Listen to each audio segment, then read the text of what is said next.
Dear Papa Dudut, sa lahat po ng mga nakatutok ngayon, huwag kalimutan na mag-like, mag-share at mag-subscribe. Nyctophobia. Ito ay isang matinding takot ng isang tao sa dilim o sa gabi. Dahil para sa kanya ang gabi ay nagiging puno ng lagim. Dahil pinamumugaran ito ng mga kampo ng dyablo. Bakit ko ito nasabi sa inyo? Dahil may kinalaman dito ang aking kwento para sa inyo. Siya nga pala ako si Endor, 32 years old at isang motovlogger na mahilig mag-explore ng mga liblib na lugar dito sa Pilipinas. Isa sa mga paborito kong puntahan ang mga baryo na bihirang marating ng tao malayo sa gulo ng lungsod. Tahimik at puno ng kwento. Pero minsan ang mga kwento ay hindi palaging masaya. Samantala nagsimula ang phobia ko sa gabi noong nasa kolehiyo pa lamang ako. Kasama ko ang mga kaibigan kong sina Lionel, Jessa at Krish. Napagkasunduan naming mag-camping sa Bukirin sa probinsya namin. Tahimik at payapa raw doon, sabi ni Jessa na may kamag-anak malapit sa lugar. Dumating kami sa bukid bandang hapon. Magandang tanawin, may lunti ang damo, mga puno ng niyog at isang maliit na sapa malapit sa pinagpwestohan namin. Habang nag-aayos ng tent ay narinig namin ang matanda sa bahay sa hindi kalayuan. Lumapit ito at nagpaalala. Huwag kayong masyadong mag-iingay sa gabi at kung may marinig kayong kakaiba ay huwag na lamang ninyong pansinin. Napangiti lang kami at nagpasalamat. Pero sa totoo lang ay medyo kinabahan ako. Napansin ko rin ang reaksyon ni Krish, parang hindi siya komportable sa sinabi ng matanda. Pagkaluto ng hapunan ay nagsimula na ang kwentuhan. Sari-saring katatakutan ang pinag-usapan namin. Sa kalagitnaan ng tawa at kwento ay biglang may narinig kaming kaluskos sa hindi kalayuan. Baka hayop lang, sabi ni Lionel, pero halatang pilit niyang pinapakalma ang sarili. Wala pang 5 minuto ay narinig namin ang tunog ng tila humahagod sa lupa. Parang may hinihila, mabigat at mabagal. Baka tao lang, bulong ni Jess at halos hindi marinig.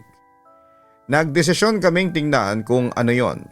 Dala ang flashlight. Nang mailawan namin ang paligid, wala kaming nakita kundi mga puno at damo.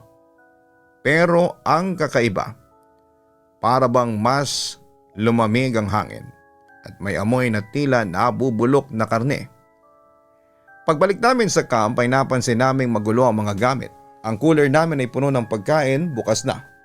At may mga kalat na buto ng manok sa paligid. Wala sa amin ang kumain noon. Habang nagkukumpuni kami ng mga gamit ay napansin ni Krish ang anino sa gilid ng kakahuyan. Matangkad payat at parang nakatungo. Nakatayo lamang ito at hindi gumagalaw. Nang sinikap naming silipin gamit ang ilaw ay bigla itong nawala. Umalis na kaya tayo? Bulong ni Jessa nanginginig. Pero hating gabi na at wala na kaming mapupuntahan. Pinilit naming magpahinga pero hindi pa man ako nakakatulog. Nang marinig ko ang kaluskos. Mas malapit na ngayon. Binuksan ko ang flashlight at doon ko nakita ang isang nilalang. Nakayuko, may mahabang kuko at mata na parang apoy. Gusto kong sumigaw pero natulala ako. Bigla itong napalingon sa akin at ngumisi. Ang ngipin nito ay matatalas at ang balat niya ay parang tuyong kahoy. Napabalikwas ang lahat nang marinig ang sigaw ni Krish. "Takbo!" sigaw niya at doon nagsimula ang kaguluhan.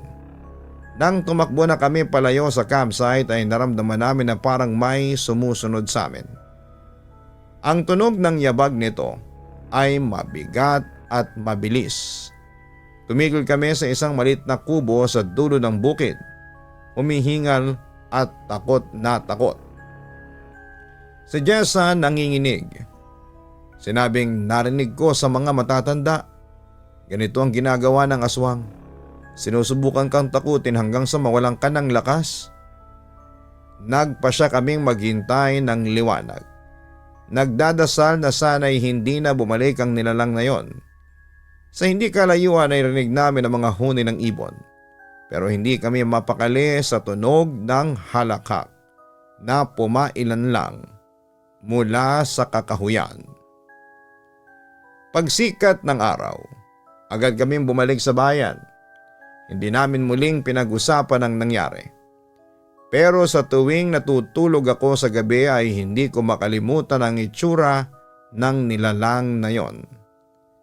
Ang mga matang parang apoy at ngising puno ng kasamaan.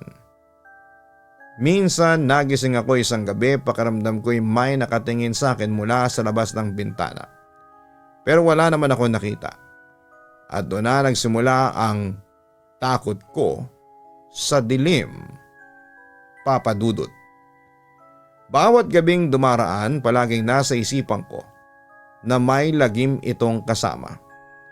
Lumipas ang panahon, Papa Dudut, naging motovlogger na nga ako at madalas akong nag-adventure sa labas dahil ito ang passion ko. At dito rin ako kumikita. Isang linggo ay napadpad ako sa Samar. Papalubog na ang araw nang pumasok ako sa isang mahabang daan na halos puro puno ang paligid. Walang signal, walang ibang sasakyan. Pero sakto, gusto ko naman talaga ng ganitong vibes. Tahimik lang at tanging tunog ng makina ng motor ko ang maririnig ko. Pero habang lumalalim ang gabi, biglang bumuhos ang malakas na ulan.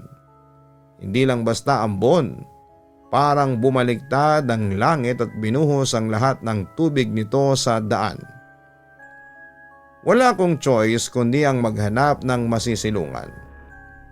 Sa hindi kalayuan ay napansin ko ang isang lumang bahay sa gilid ng daan.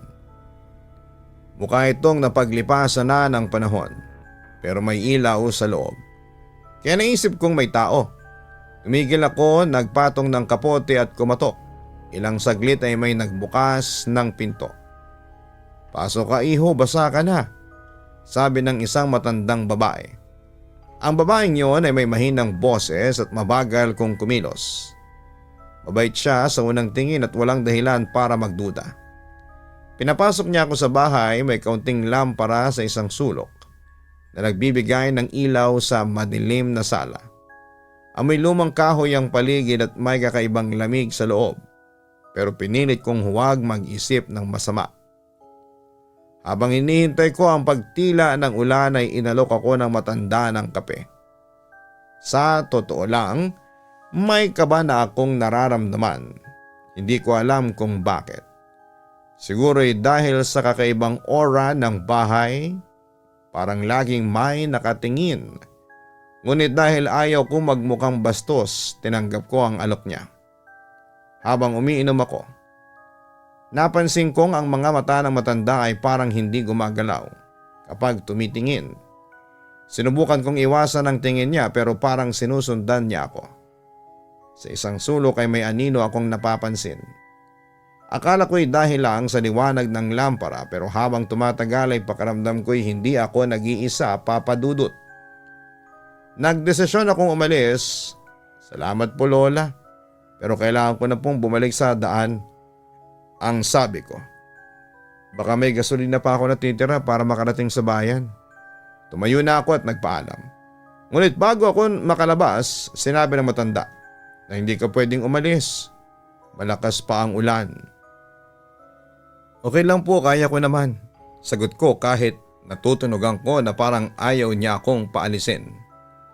Pagdating ko sa labas ay doon ko napansin ang hindi inaasahan.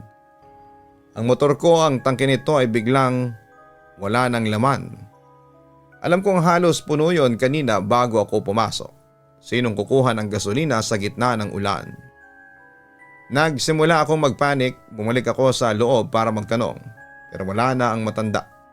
Ang lampara ay nakapatay na rin at ang buong bahay ay natatakpan na ng dilim. Tanging tunog ng ulan at ihip ng hangin ang naririnig ko.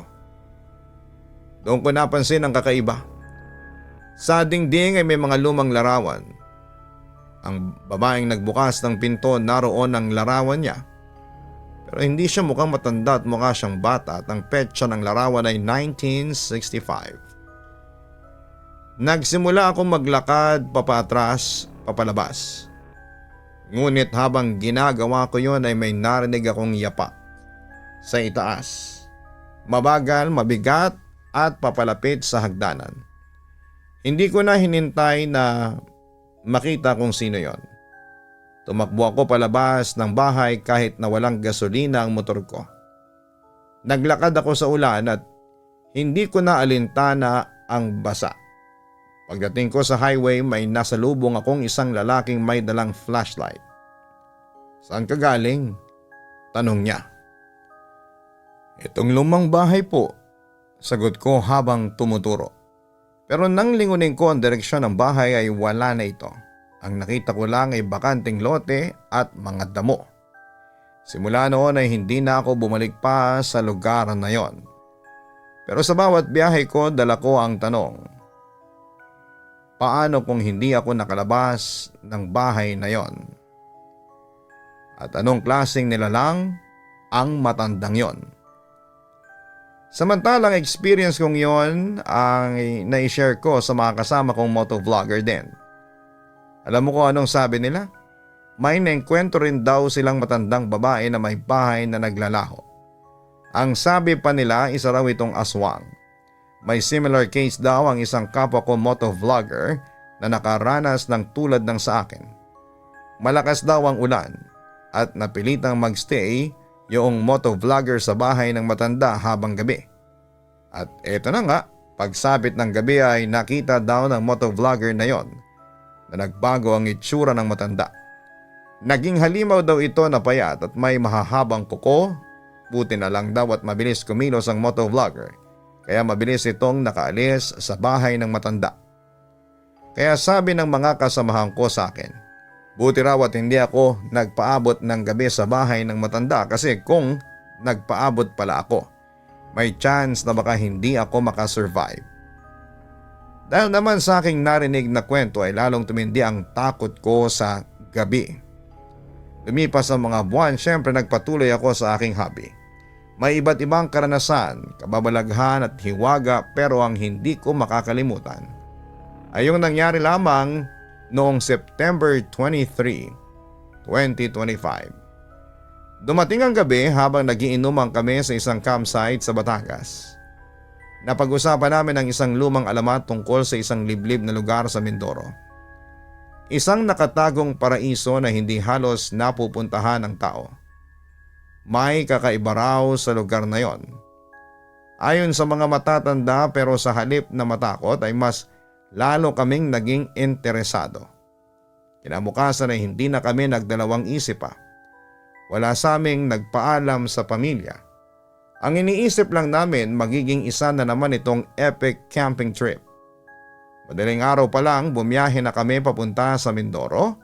2 oras sa ferry tapos isa pang mahabang biyahe sa makitid at bakubakong daanan. Habang palayo kami ng palayo, palalim ng palalim ang katahimikan. Wala ng signal, wala ng kabahayan, wala ng bakas ng buhay. Sa isang malit na baryo huminto kami para magtanong kung alam nila ang lugar na hinahanap namin. May isang matandang lalaki na tila nabahala nang marinig ang destinasyon namin. "Kung ako sa inyo iho ay wag na kayong tumuloy. Marami nang nawala roon, wala nang bumalik." Nagkatinginan kami pero walang gustong umatras. Bakit po?" tanong ni Jetson. Tahimik lang ang matanda at parang may iniisip. Maya-maya ay umiling siya. Basta umuwi na lang kayo." Pero papadudot matitigas ang ulo namin. Sa tulong ng isang bata sa baryo ay natunto namin ang isang lumang trail. Isang daang matagal nang hindi na ginagamit. Nagpatuloy kami. Matapos ng 2 oras ng paglalakad ay narating namin ang isang maliit na clearing malapit sa isang lawa. Napakaganda ng tanawin. Parang hindi pa nadadapuan ng tao. Malinaw ang tubig, tahimik ang paligid pero may kung anong kakaibang lamig sa hangin. Nang magtakip silim, nagsimula na kaming mag-ayos ng tent at nagpatayo ng bonfire. Habang nagkwekwentuhan at umiinom ay biglang lumakas ang hangin. Napansin ni Luis na may nakatayo sa kabilang dulo ng lawa, isang matangkad na figura na hindi naman gumagalaw. "May tao ba dun?" tanong niya. Nilungon naming lahat pero wala kaming makita. Napailing kami. Iniisip na baka pagod lamang kami o naloko lang ng dilim. Pero habang tumatagal, parami ng parami ang mga kakaibang bagay na napapansin namin. May mga yapak sa paligid na hindi namin ginawa. May mga tunog sa gubat, mga kaluskos, mahihinang mga bulong na parang may nagmamasid. Hanggang sa marinig namin ang isang tunog na nagpahinto sa amin. Isang mahabang buntong hininga. Sa madilim na bahagi ng gubat, may nakatayong isang babae. Mahaba ang buhok at maputlang maputla at nakasuot ng lumang damit. Nagkatinginan kami at walang gustong kumilos, walang gustong magsalita. Nanigas ang katawan namin. Pero ang pinaka nakakatakot ay lumingon siya sa amin. Wala siyang mata. Puro itim lang ang nasa loob ng kanyang mga mata. Napabalikwas kami at mabilis na tinanggal ang tent. Tumakbo kami pabalik sa trail at parang hindi ito ang daan na dinaanan namin kanina. "Bakit parang paikot-ikot tayo?" hingal na tanong pa ni Mikey. Pakiramdam namin ay hindi kami nakakabalik sa tamang direksyon. Hanggang sa narating namin ang isang lumang kubo sa gitna ng kagubatan. Pumasok kami at nagbabaka sakali na makahanap ng matutuluyan o tulong. Pero sa loob ay mas lalo kaming natakot. Mga lumang litrato ng iba't ibang mga tao, mga camper gaya namin, nakasabit sa dingding. Lahat sila may parehong itsura. Nakangiti pero wala silang sigla sa mga mata. Sa sulok, may isang diary. Binuksan namin ito at nagsimulang magbasa. 5 araw ko na dito. Hindi ko na alam kung anong totoo. Hindi ko na makita ang daan pa uwi. Wala nang pagkain, wala nang tubig. Hindi sila tao. Hindi sila tao. Nabitawan ko ang diary. "And doon may tao sa labas," sabi nun sa akin ng isa kong kasama. Dahan-dahan akong lumingon sa bintana. May isang mukha na may mahabang ngipin at dugong tumutulo mula sa bibig. Hindi na kami nagdalawang isip, tumakbo kami palabas. Hindi na alintana kung saan mapadpad. Walang katapusang takbo. Walang katapusang sigaw. Hanggang sa isa-isa kaming nadadapa na. Humihingal at halos mawala ng pag-asa. Biglang lumitaw si Jetson mula sa likuran. "Doon may daan." Sinundan namin siya kahit na hindi kami sigurado kung tama ang tinatahak namin. Habang tumatakbo ay naramdaman namin ang presensya sa likod namin, mabilis, papalapit at nagmamadali. Hanggang sa makita namin ang isang liwanag sa dulo ng gubat. Ang kalsada. Wala na kaming inisip kundi ang makalabas. Sumugod kami palabas ng gubat at doon namin nakita ang isang matandang lalaki, ang matandang binaliwala namin kanina sa baryo. Hawak niya ang isang bote ng asin saka ito isinaboy sa daanan. Biglang bumalik ang katahimikan. Tumingin siya sa amin. "Butit nakatakbo kayo." Hingal na hingal kami at wala nang lumingon pa sa likod. "Nakawala ba tayo?" tanong pa ni Mikey. Huminga ng malalim ang matanda. "Sa oras na umalis kayo, huwag na kayong babalik." Hindi na namin hinintay na tanungin kung bakit. Sumakay kami kaagad sa sasakyan at umalis na. Hindi na lumingon at hindi na nagtanong pa. Nagising ako kinabukasan sa hotel kung saan kami nag-check-in matapos makalabas sa baryo. Walang nagsalita, walang gustong pag-usapan ang mga nangyari. Bago kami bumalik sa Maynila ay tumingin ako sa aking cellphone.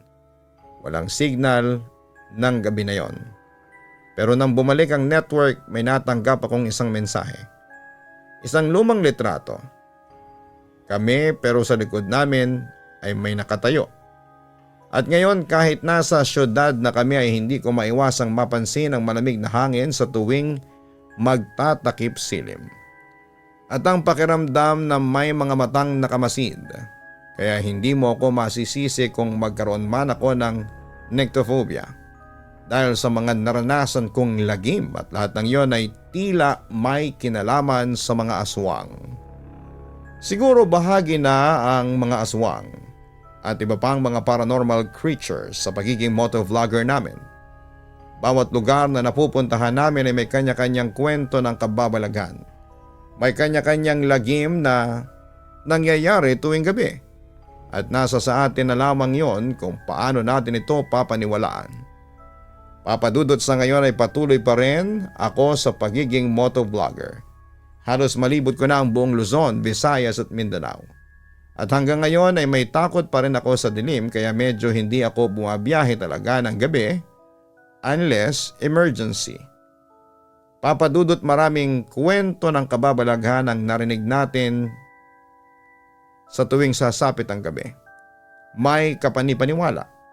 Meron namang mapapaisip ka at magdadalawang isip kang paniwalaan.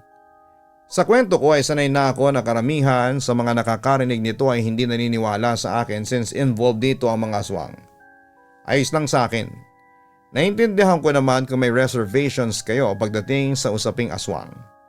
Gayunpaman ay magpasalamat na lamang kayo at hindi pa kayo nakakakita at nakaka-encounter ng aswang kasi once na nakakita ka na, magiging bahagi na siya ng bangungot mo at mahirap siyang kalimutan. Hanggang dito na lamang papadudot, maraming salamat at magandang araw po sa inyong lahat. Lubos na gumagalang, Endor. Maraming salamat Endor sa kwentong ipinadala mo sa aming programa. May mga taong takot sa dilim dahil karamihan sa mga lagim ay nangyayari kapag gabi. Ganun pa man ay hindi sa lahat ng pagkakataon ay mabubuhay tayo sa takot.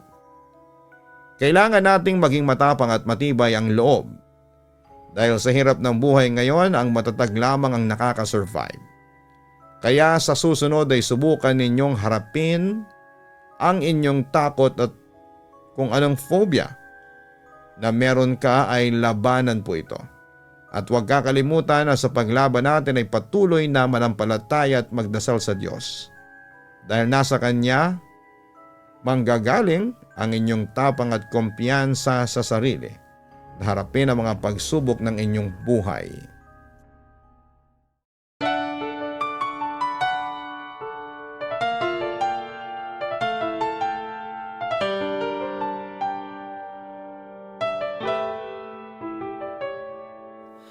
Ang buhay ay mahiwaga, laging may lungkot at saya. Sa Papa Dudut Stories, laging may karamay ka.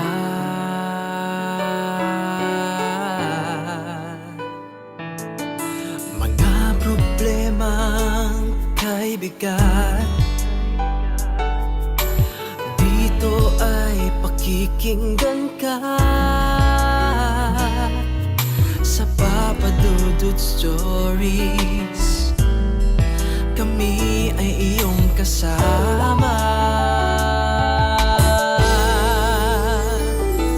Dito sa Papa Dudut Stories, ikaw ay hindi nag-iisa.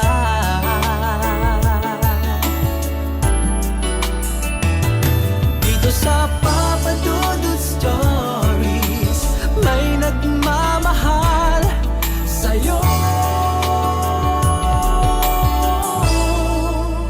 Papa Dudut Stories, Papa Dudut Stories,